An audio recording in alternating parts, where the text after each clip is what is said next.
រី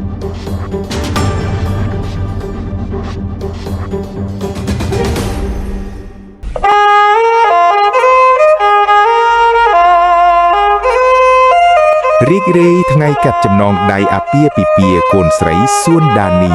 និងកូនប្រុសឈួងសាវឿន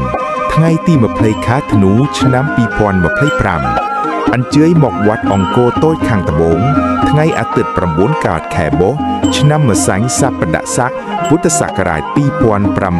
2569ថ្ងៃទី28ខែធ្នូគ្រិស្តសករាជ2025សូមអធិដ្ឋានបួងសួងដល់គុណព្រះរតនត្រ័យគុណកែទាំង3សក្កទេវរាជព្រះឥន្ទព្រះព្រហ្មទេវតាទាំង8ទិសព្រមទាំងវត្ថុស័ក្តិសិទ្ធិមានឫទ្ធិទេជៈអំណាចបារមីនៃប្រាសាទអង្គរវត្តសូមយាងមកជួយប្រសិទ្ធិភ័ជ័យសិរីមង្គលវិបុលសុខមហាប្រសើរកើតមានដល់ថ្ងៃអាពាហ៍ពិពាហ៍កូនស្រីសួនដានី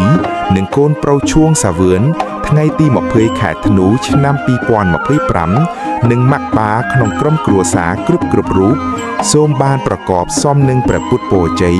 សិរីសុភមង្គលដ៏ល្អបវរប្រសើរគឺអាយុវណ្ណៈសុខៈពលៈបដិភានកុំបីឃ្លាតអរគុណ